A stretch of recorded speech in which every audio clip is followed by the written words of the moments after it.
Magandang araw mga bro. Muli sa araw na ito, samahan niyo ako, may gagawin tayo. Itong mini Bluetooth na to, di ba, 3-band receiver. Minsan ko nang nagawa to. Ang problema nito, power supply, wala siyang power. Ngayon, bumalik, ginawa to, na i-upload ko tong video nito nung ginawa ko, August 2023. Halos sa 4 months na nakalipas ngayon kasi ngayon ay December. Ang problema nito, gaya ng nasabi ko sa inyo, wala siyang power. Ngayon, ang problema naman daw nito ngayon ay mahina yung volume. I-open ko nga. Testin natin. Yan. Naka-on na siya. Kung inyong maririnig, napakahina. Kung maririnig sa video, mahina siya. Yan o. Yan ang problema. Ngayon check natin mga bro kung ano bang problema nito. Bubuksan ko lang yung buksan natin yung likuran. Ito na mga bro, natanggal ko na yung back cover niya. Tapos ito inano ko na, itinaob ko na tong kanyang pinaka board niya para ma-check natin. Ito yung una kong ginawa. Ngayon, mahina yung kanyang volume. Di bali, dito tayo mag-check sa part na to. Pero dito parang duda ako mga bro. Parang may tama tong IC na to. Di bali, i-check ko muna yan mga bro. Di bali, mag-check muna ako ng ibang mga pyesa. Tapos, i-update ko na lang kayo. Okay mga bro, i-update ko kayo. Ang na-check ko to mga bro, di bali itong parts na to nag-resolder lang ako. Kasi ito palang unit na to, itong radio na to. Di bali pinakikinggan nila to, lagi siyang naka-charge. Laging naka-plug in yung kanyang AC. Ito ang gumagana dyan yung charger ng cellphone. Lagi siyang naka-on kapag ginagamit nila, hindi nila binubunot. Pwede naman kasing bunutin, tanggalin yung pinaka AC plug nito na ikinabit natin nung una, kasi meron naman siyang battery.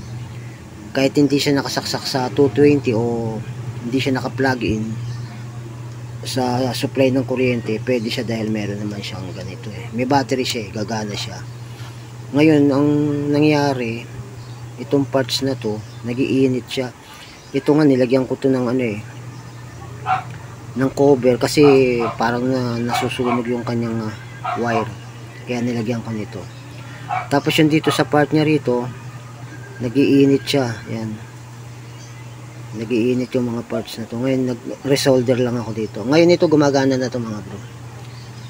Ipakita ko lang sa inyo. Sandali lang Okay. Tuloy tayo mga bro. Medyo pinost ko lang kasi kumuha lang ako ng hawak ng cellphone. Papakita ko lang sa inyo na yung pagka-resolder ko nito gumana na siya. Papahawak lang natin yung cellphone. Tapos itataob natin tong ating board. Sandali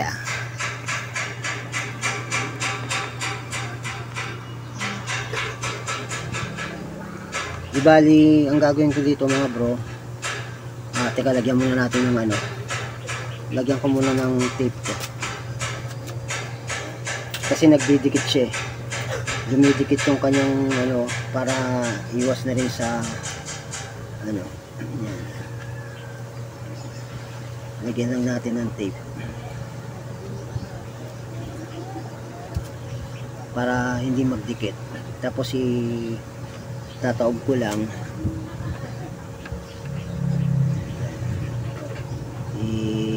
ipoporma lang natin to.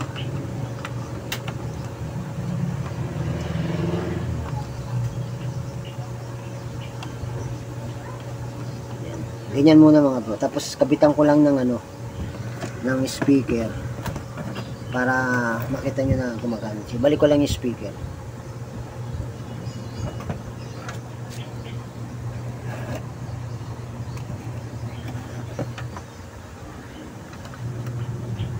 Mamaya ko na lang i-screw.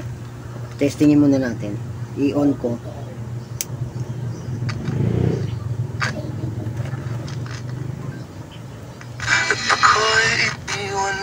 Yan mga bro, kita nyo gumagana na siya.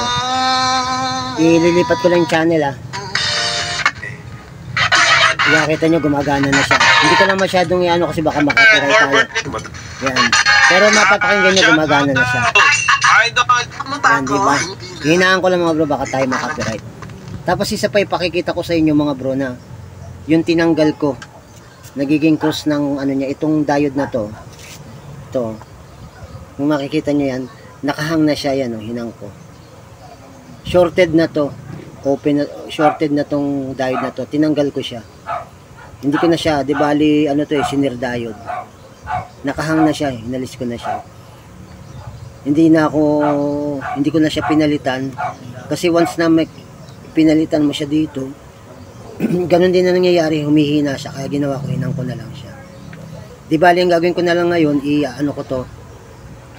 i-assemble ko na lang ulit, ibabalik yung mga tornilyo, tapos i-testing natin, i-final testing natin. Ito na mga bro, di bali i-cover ko na lang yan, tapos titestingin ko na lang to, di bali i-ano ko lang sa inyo na gumagana na to. Kaya kita nyo mga bro, gumagana na siya, hinaan ko lang kasi baka tayo makapirate, pero marinig nyo naman na gumagana na siya. Hinaan ko lang, yan yung ating ginagawa, yan. Pero gumagana na to mga bro, tingnan nyo Hinihinaan ko lang mga bro kasi baka tayo makapirate pero okay na siya. Di bali tetestingin ko lang to siguro kahit mga 2 oras. Check natin kung di magbabago. Patutugtugin ko lang to hanggang mamaya. Yan. Siguro hanggang dito na lang mga bro. Kung nagustuhan niyo yung ating ginawa sa araw na ito, paki-like naman, paki-subscribe dun sa mga hindi pa nakapag-subscribe, nakabisita sa aking channel. Muli maraming salamat po sa inyong panonood at pagtsatsaga. Huwag niyo pong kalimutang i-hit yung notification bell para kung sakaling meron tayong iba pang i-upload ay ma-notify po kayo. Muli maraming salamat po. Pagpalain po sana tayo ng ating Panginoon. Magandang araw po sa ating lahat.